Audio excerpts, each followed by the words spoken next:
You're listening to the WB Download, coming to you from Wieland Builders Showroom in Studio 1C. We are a podcast centered around building custom homes, the customer experience of building a custom home, and a really entertaining listen from many great guests and interviews that may or may not have anything to do with building. I'm excited to share with you their voice and their stories that will enhance your idea of the custom builder world.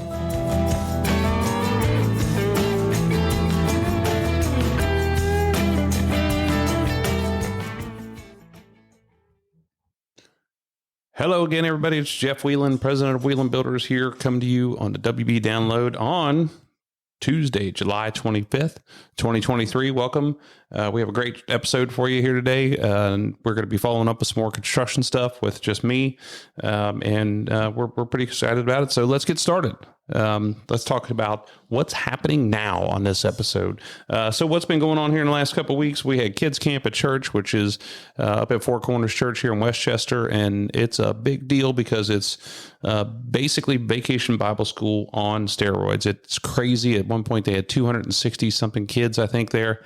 And really got to get a lot of kids at church. And I think that's good for them to go over the summer. So I know I did it when I was a kid, and I remember it. I don't quite remember what I learned, but I was introduced to it.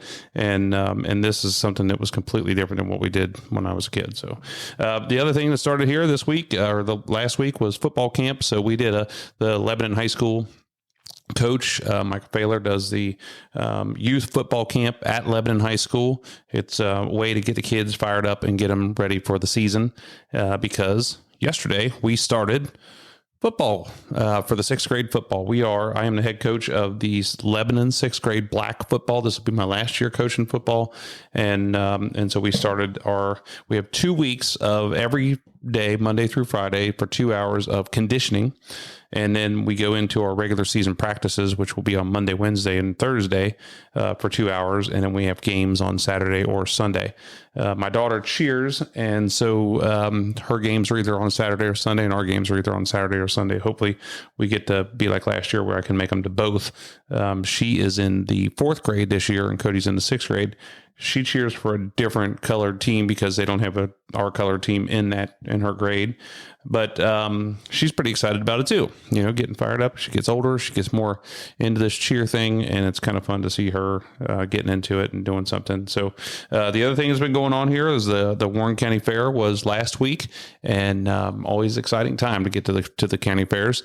I grew up in Butler County, so I was at the Butler County Fair a lot, but always came to Warren County too.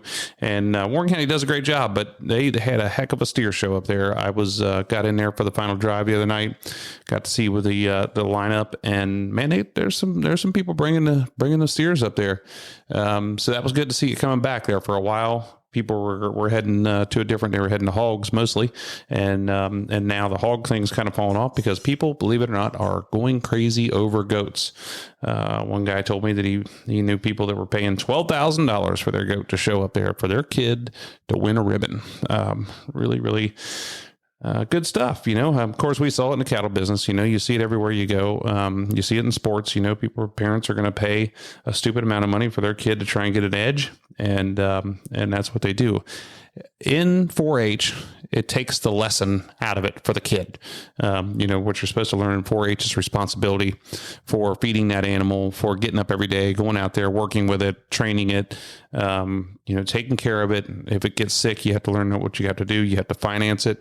You have to purchase it, however you do it. You have to market it, and you have to ration it. You have to ration the feed, do the feed rations, and understand what it takes to feed it. All of those things teach you an enormous amount of responsibility in life. What doesn't teach you is if your mom and dad go out and pay $30,000 for a steer that you're going to show to win a ribbon. So that kind of takes it out of it, but that's always been the case. It's been like that for years and years, and just still kind of, I get a kick out of it. Now, I will tell you that I made money like that in college, getting those people's steers ready for them, for the show. So, I make my living out of working for people who are wealthy. And I like it because it turns out a good product. The other thing we got going on is we're putting up hay for the year. And, I got some guys that Clint, the farmer across the street there, he's only got enough to take care of himself there. And he didn't think he was going to have enough to sell because we ran into such a dry spell this year. So our foundation guy, Lou Schultz, is going to be hauling me hay from the west side of town and bringing that up, which is great by me. It's really good hay and the cows are going to love it. We put up about 100 plus round bales that are, 12 to 1,500 pound round bales, so we could feed them all winter long to the cows. Let's talk about building houses, because that's what this podcast is all about. Friday, we poured a foundation up in Oxford, which is exciting because we've been working with these people for quite a while to try and get this house started, and to see the progress here lately, it's good. So we're going to pour the floors this week and get framing on it, hopefully by the end of the week, and get that thing under roof here. Get it to a good position here right now. In the summertime, when people think about building houses, they always think that summer's the greatest. When I think about summertime building houses, I'm thinking about what do I have to do to make sure that this thing is in good shape before we hit the weather. The weather is November, December, usually. Sometimes we get lucky in December, but that's what I'm trying to do is think about anything we do in the cattle business, in building houses. You're always thinking about months, weeks, days down the road. What's it going to look like next? What's it going to look like next? Because you have to prepare for it. We've got some other houses that are getting finished up. We got a big one downtown that's getting finished up, and which is just a funky build, but we're getting through it. And then we've got some other ones out here in the counties. We're getting ready to dig one this coming Monday, also up in Oxford. So we've got them all across the board. And, like I said, on the last podcast, when we had that big house, we lost that big house. We met with somebody last week, and they come walking in the door, and we get to sit down with them. And I always said, when one goes away, something else good happens. And these people are awesome people. We've got an architectural meeting set up with them this week. And man, I'm relieved, and the people are I'm relieved to talk to the people, because they have very good passion and their hearts into it. And it's exciting to move forward with them. We're still in our Homerama drawings phase. We should get us drawings back today, actually, so we can start pricing through them and working with the customers. They're in the middle of their selections, and Homerama is a big deal because, we get to put it on display for everybody. We get 30, 40,000 people that walk through that house and get to show it off a little bit. So that's a lot coming. So we've been slow for the year a little bit, and then I was talking to Myron Bowling one time. A good friend of mine is auctioneer, and he'd been doing it so long. He said, it's been a little bit slow, but I know it's coming. I've been doing this long enough. I know it's coming. I never felt like that. And then so to this last 6-7 months, I keep telling myself that and hearing his voice go through my head about it's going to be coming. It's going to be coming. Just be patient. So here we are. We got a lot of stuff going on. Good stuff too. Good stuff. So that's what's happening here at Wieland Builders and in my life, and then around the company in Southwest Ohio. Pretty exciting stuff. To me, it is anyway. I hope it is to you. So let's get into it. Today, we are talking about, we wrapped up last time, and we were just getting into the finished mechanical stage. And something I should remind everybody, or not remind you, tell you, is when I talk about these stages, I've got these stages broke down in my cost sheet for the job. So when I talk about the foundation stage, when we're at the end of that stage, that is also a period where we're going to make a draw from the customer's bank, or from, if they're paying cash, we're going to make a draw from the customer. I've got that broken down into percentages for each one. I go into the framing stage, and we go into the mid stage, or mechanical stage. I'm sorry. We go into the mid stage, and we're going, just as we go down through it, I've got it all broke out and work through the numbers and how that lines up percentage wise. I give that to the bank in the beginning, give it to the customer in the beginning, so everybody understands what we're doing, when we're making draws, and what we're making draws for, and how it works out. So we're all on the same page. I'm not trying to draw money that's not mine, but they have my cost sheet. They understand what it looks like. So when I'm talking about these phases, that's something else that goes along with it. One thing to back up a little bit, one thing we didn't talk about last time was we talked about real hardwood, which is what we use most of the time. But there's also another floor that we can use that's called LVP, luxury vinyl plank, or LVT, luxury vinyl tile. and then we have pre-finished hardwood.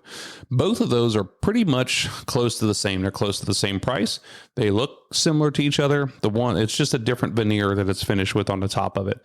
They're both engineered, and but the LVP is, we like to call it virtually indestructible. So if you have a lot of kids and pets, a lot of times people are like, what can we get that the kids are going to not destroy? And we always suggest that. We put it in all kinds of different houses. The difference is that LVP, you cannot set anything on top of it. So we can't set cabinets on top of it, vanities or anything like that.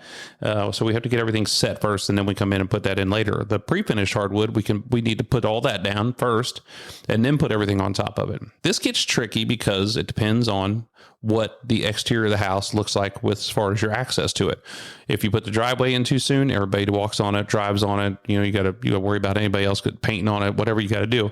But you need the driveway in there to get these finished floors in there, because you don't want people tromping through the mud and gravel or whatever the conditions are outside and then dragging it inside. So you want to be conscious of that as we're doing it. We cover all the floors really well, but there's still a chance that in high traffic areas where it could wear through that cardboard and get down to it. So that's something I wanted to keep in mind. The other thing, so as we move into finished mechanicals, and when I talk about mechanicals, mostly heating and air conditioning, plumbing, mirrors, closets, electrical, all these different appliances, different things that we need to go through to wrap this house up, wrap this bad boy up. And we go from the finished mechanicals to the completion stage. And the finished mechanicals, when I start thinking about plumbing, all of your countertops have to be set. The only thing that's probably not going to happen at this point with the plumber is if you have finished on the job hardwood, and you've got a powder room, or you've got something where that hardwood is in there. We don't want them setting the commode yet in that area, because it's tough to get the guys to sand around it, finish around it, and we want to give a little bit of relief. He can always come back and set that later on.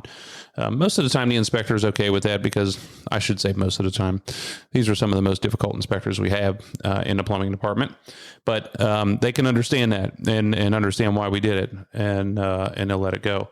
But the plumbers, so they're coming in putting faucets on the vanities. They're putting the faucets in the kitchen. They're hooking up dishwasher. They're doing the shower faucets in there. They're hanging the handheld faucets. They're doing everything related to plumbing. They're probably setting a water heater down the basement. They're tidying up everything in the unfinished area, and tying in everything that they need to do, cleaning everything up and making it look perfect the way we want it. The heating and air conditioning guys have been there already to set the furnace and air conditioners now. And the other thing that we do, and I should say this about the heating and air conditioning, is we go to all the cold air returns, which is the ventilation that is on the top of your wall. You'll see a vent up there at the higher up on your wall, as long as you have floor registers in your house. You'll see the ventilation, or the return air, which is, there's a supply and a return. And on the supply lines, as it pushes the air through the house, which is kicking out the cold air or the heat air, the hot air, there's another vent on the wall that should be, and there's a lot of people who don't do this in every room, which drives me insane. But there should be a vent on the wall that pulls that air back through there. So now it's working like a tunnel, and it's pushing the air in and pulling the air back out. And it all goes through the same unit. It goes through the furnace downstairs or upstairs, wherever it may be. And you need that good ventilation. If you don't have it, it's going to screw a lot of things up in that house. But we go through and take a black can of spray paint, and we spray paint all of the cold air returns behind there black, so you can't see through that vent and see into the wall or into the cavity. You can't see the studs, or you can't see the drywall. And that's just a little thing that we like to do. That's something we do before we put the grills on, which is, and it's also, hopefully we're getting that done in between the coats of paint. So the guys, if you get anything on the wall, that they can paint over top of it. We paint all of our cold air returns the same color as the wall. So that helps out when you get that paint on the wall there by accident. So the heating and air conditioning guys are coming in, setting the actual thermostat. They're balancing the house out, making sure that everything's working correctly, making sure that we have plenty of filters there, because there's a lot of dust going on in the house because the doors are open a lot, because people are walking in and out of there. You got to change those filters all the time. Probably, if not every other day, every 2 or 3 days, once a week while you're under construction, because that'll freeze that system up in there, and you want to make sure it's clean, and you don't want the dirt going through the house, through that system into the house. For the electrician, we want to hold off on him as long as possible, because he's hanging light fixtures. If we have the finish on the hardwood, or finish on the job hardwood in the house, we want to wait as long as we can to hang our light fixtures, because that, whether or not they got bags on their filters and everything on their equipment, we don't want those fixtures up there and collecting dust when we put that finish coat of hardwood on there, because they're sanding in there for days and days. Most of the time, our hardwood takes 6-7 days to get a finish coat on it, because they're sanding, drum sanding, sanding again, putting a coat on it, and then buffing it, putting a coat on it, buffing it, and putting a coat on it. Takes a long time. So we want to hold off on putting the light fixtures up. We can do a number of different things. The mirrors, shower doors, closets. Most of the time, the closets have to go in before the or after the carpet goes in. So the carpet, you need it in there. And I don't have the carpet into our final stage, because we don't do a whole lot of carpet anymore. We'll do it in the bedrooms, here and there. But a lot of people just want that hard surface. It's easier to take care of, kind of cooler look. But if it's carpet in the closets, we need to get a carpet in there before you put the closets in there. You need to add a final coat of paint on the walls in the closets before you put the closets up there. You want to see a pissed off painter, put all this stuff up there, put all these things in the house, and then have him come in there last and have him put the final coat on the walls. He's going to be upset because he's got to cut in around that stuff. Closets are, there's plastic coated wire shelving, and then there's wood shelving. And we do a lot of custom wood shelving in the master. In the pantry, most of the time our pantries are so big that they have cabinetry in them and countertops, so we're not doing shelving, so to speak, in the pantry.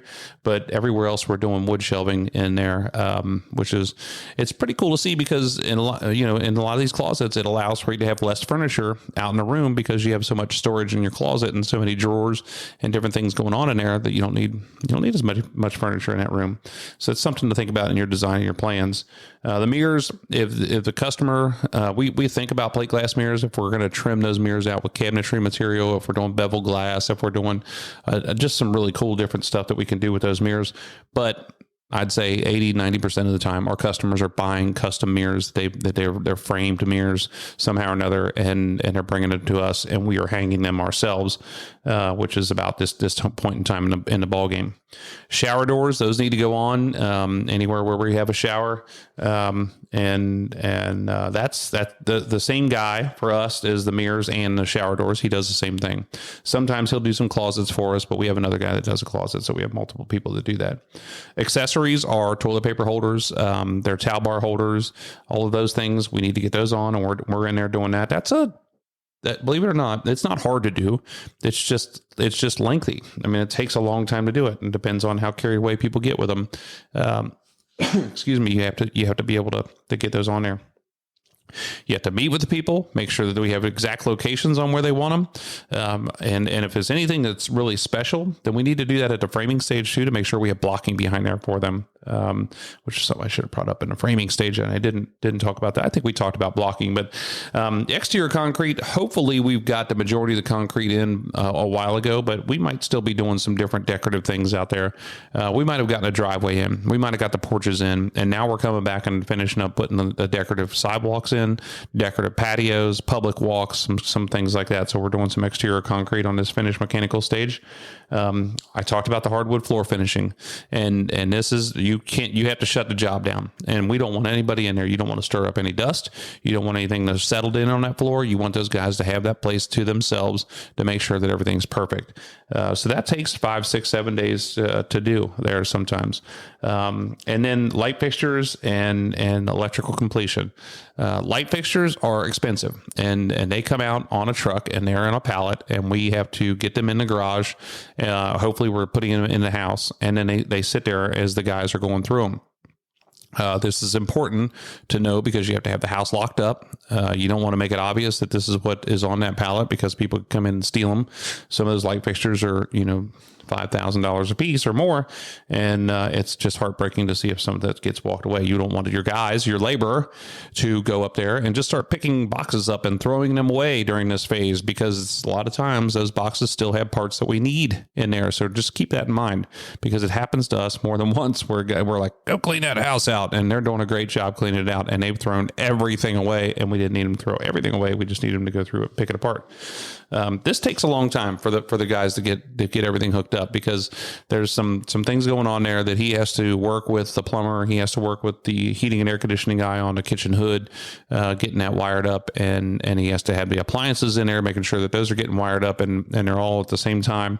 So this is a lot of stuff he's got going on.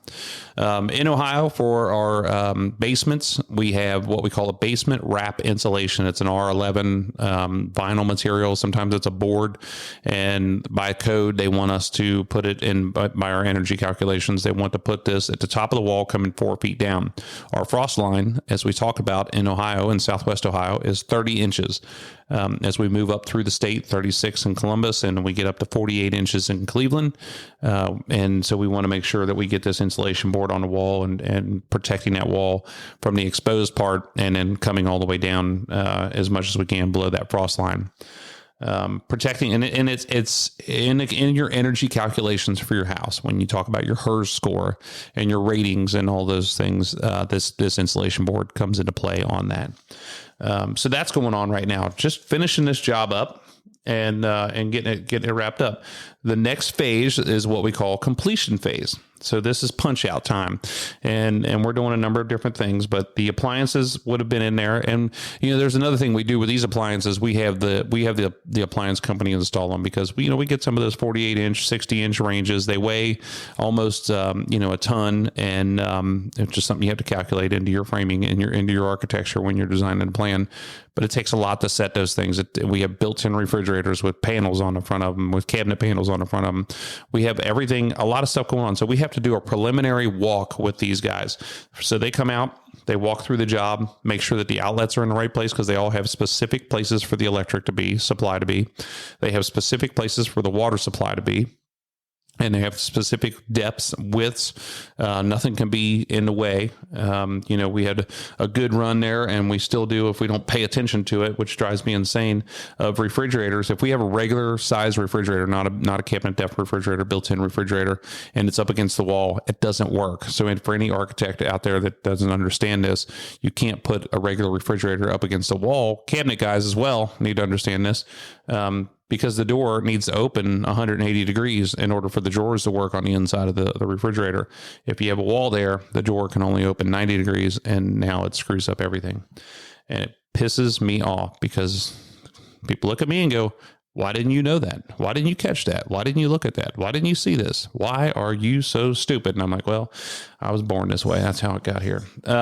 So that's something that we're looking at with these guys for everything. And then they take a video of it, they email it all to us, and we had to make sure that everything's on point before they come in there to do that. So they're setting the appliances. This is a big deal because there's a lot of our houses have, $40, $50, $60,000 worth of appliances in them, and they're there for a couple of days doing this. Carpet, like we talked about, carpet's one of the last things we do because you don't want anybody walking on it. There's a lot of people still coming in and out of that house. So if you can hold off on carpet as long as you possibly can, that's what we want to do. Punch out is things, and this is, I remember putting this on a forum a long time ago, and somebody said, why are you punching the house? And it's just a term that we've used, and I don't know where it ever came from. But you're in here at the end, and you're just kind of going through, and you're touching up little spots of drywall. You're hanging the accessories in the bathrooms. You're doing whatever it needs to be done. You're catching small things. We're usually squirting out the basement, scrubbing that unfinished basement floor area, wiping down furnaces. We paint the sump pump and the floor drains black in there, getting all the manuals for everything put together and getting them in one spot, and just it doesn't sound like much, but it's a lot.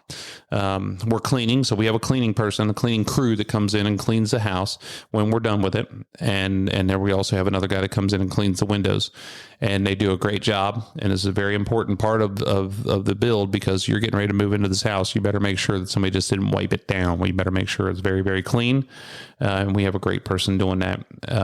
Landscaping, this is something that's probably been worked on for a while, because we had to do a landscape design back there in the pre-drywall meeting, and so we started doing that. That's how we got the layout for our sidewalk.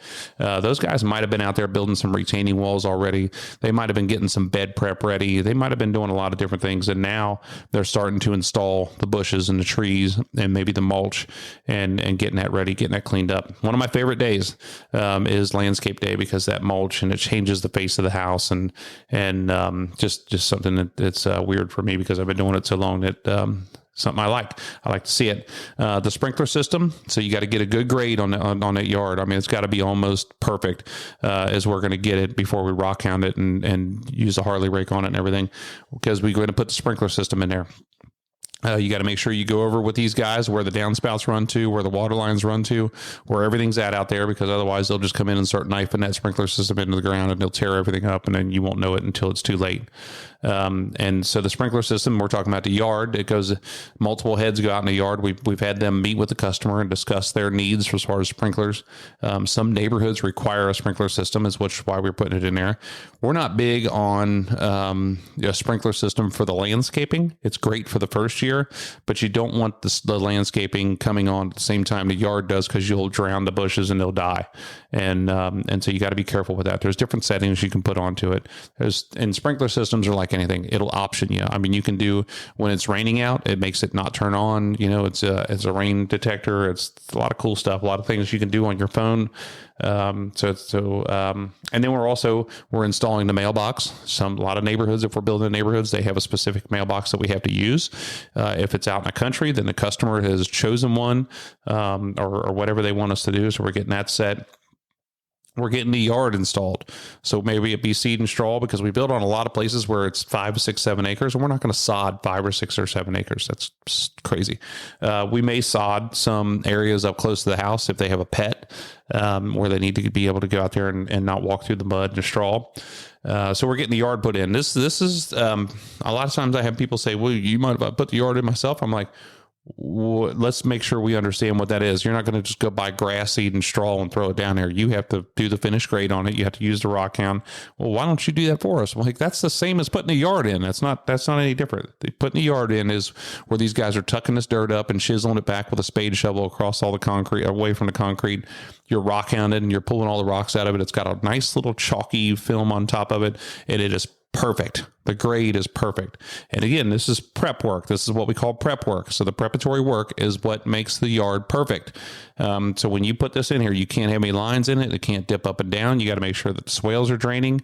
Maybe you have to go out there with a transit and shoot it. Make sure that everything is draining positively away from the house, down through the yards. There's no standing water, because if it looks like it's going to, and you can't leave it there. And this is the time to address that, because you don't want to get the yard in there and then have to come back and try and fix it later. And all these things, you know, I know there's a schedule to keep. The homeowners are wanting to move in. Everybody at the bank, the loan's getting ready to come due, and all these different things are happening. You're pushing, because maybe you screwed around with it too long on a framing, and some other places you missed days there. Now you're pushing to get this thing done for the closing date. Slow down a little bit sometimes, and because you don't want to be like, just go ahead and put it in, we'll come back and fix it later. That's stupid. That costs us money as a company, cost the customer money as far as headaches. They don't want to be dealing with this kind of stuff after they live there. When they move in, they don't want us living there with them. So that's something that understand that. With all of this, we are working up towards our company walkthrough. So what we do here at Wieland Builders, and as I'm giving away all of our secrets, but we schedule a completion date. And this completion date is for us to come out as a company. Everybody leaves the office, shut the office down, and we go out for a day and we walk through the house. We want to make sure that this is for the supervisor, the house should be complete at this point, but we're walking through, we're trying to find anything and everything wrong. We're operating every single thing, making sure it's operating correctly. And the whole goal of this is for when we do our homeowner walkthrough with them, 10 days later or so, that the house is perfect. We want it to be perfect for a couple reasons. One, it's perfect. It's done. It should be done. When they move in, there should be no walkthrough list, punch list. There always is, but it shouldn't be more than a couple items. I mean, you guys we all should be able to do better than this. I wouldn't buy a car and the guy's like, well, it's missing a wheel and the door doesn't close right and the window doesn't really go up and down. I wouldn't leave the parking lot with that car if that's what it did. The other thing that we need this to do is we give you a 1-year warranty on the house. And we rarely have anything that's warranty, so to speak, where it fell apart or it had a problem or it had an issue. Most of the time, this warranty period is taking care of things from the walkthrough list. And that's what it was. It's what it always was. So by doing it this way, we are hoping to reduce that time for our customers where we are still working in there through that next year.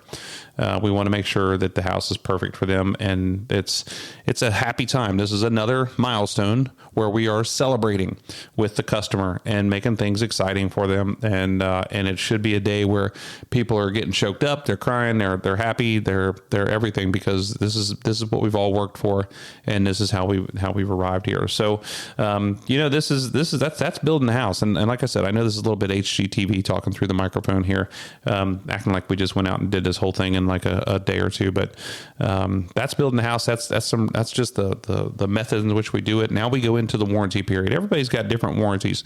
As Chris Farley said one time, a warranty is only as good as the man who gives it. And he said a couple other things in that movie, but I'm not going to say those things. Which was Tommy Boy, by the way. And the warranty, so we do a 60-day follow-up. So we do a final walkthrough with the customer. We do a 60-day follow-up and then we do an 11-month follow-up, which is basically your 1-year warranty. We are out there, and usually on the 60-day, we're just, hey, you got moved in, and now you've been in the house for a little bit. Is there anything that you feel needs attention? We're just touching base with you. And if there's anything that you feel needs done, then that's what we're going to do. And again, I know this happens with us. I'm not trying to paint it like we're perfect, but I hope to God that all the walkthrough things are completed by then. But I'd be to imagine that we're probably still tidying a few of those things up at the 60-day. Throughout the rest of the year, we're here. We're on call for you. If there was an emergency, if you needed anything, that's what we're going to do. And at the 1 year, we're doing things like, maybe there's some drywall touch up from some nail pops. One of the main reasons why we give a 1-year warranty on this thing is because it takes about a year for the house to settle. And yes, your house will settle. Yes, your house moves. Your house moves all kinds of different directions, and you don't even know it. It takes a minute for everybody to get in there and get settled in, and things happen, and you're living in there. So there's going to be some drywall pops. There's going to be some stress cracks. In the drywall only. There's going to be some things that need some attention, and that's what we're trying to do. Maybe some cabinetry needs to be tightened up. There's a number of different things that need adjusted. That's usually what we're doing. If there's ever an emergency for the mechanicals, the mechanical guys are going to take care of that stuff. So the other thing that comes along with warranties is, for the builder, we're talking about labor and material for that 1 year. The landscaper is giving you a guarantee on that for a year. And there's most of that stuff is all in there. The heating and air conditioning equipment. So we'll probably have on Lennox and Carrier and Goodman, and almost all of them are the same anymore. You're going to have a lifetime warranty on the heat exchanger, and you're going to have a 10-year parts warranty on both the air conditioner and the furnaces and air conditioners. Your waterproofing compound, when we put the insulation board on the outside of that waterproofing compound, it gives you a 30-year warranty on that waterproofing compound on the outside of the foundation. There's the light fixtures, there's appliances, there's a number of different things you can apply for to get extended warranties as long as you register them. And so those are the things you want to work out. If somebody's giving you there's a thing called a 210 warranty, which makes the warranty 2 years and then a 10-year structural. These are basically insurance policies. 30-year warranties. There's guys that offer 30-year warranties. This is basically an insurance policy. If your house falls down, they're going to come take care of it in 30 years, but they're not coming out there mowing your grass and touching things up for 30 years.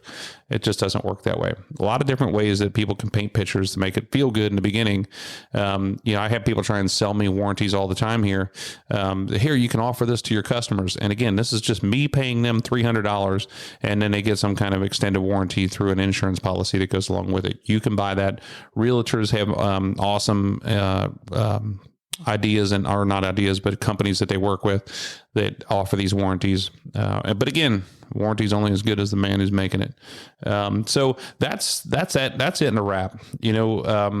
This final stage, the warranty stage, all of these things as we're building through these houses, this is important to think about when you're hiring your builder. This is important to think about when you're interviewing them, and understanding that you're not here for 90 days building this house. We're here for at least most of the time 6 or 7 months designing and going through selections.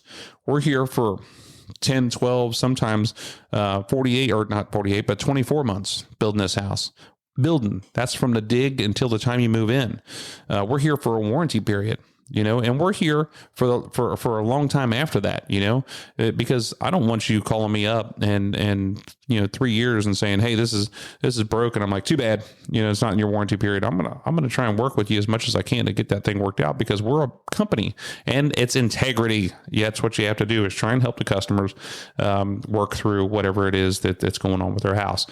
These are things to think about. It's a long, long relationship, and you want to make sure that that you're going to get along with them, that the people are going to stand behind things, that they're going to be communicating with you through this. Even if you feel like they didn't stand behind it because it's not in the book, you got to understand that there's parameters. You can't, everybody has parameters. You take anywhere you go. I always refer back to the car dealerships when you talk about warranties. Those guys are going to feed you a line until you just get so pissed off you leave. Insurance companies are the same way probably, but I just want to make sure that you guys understand that.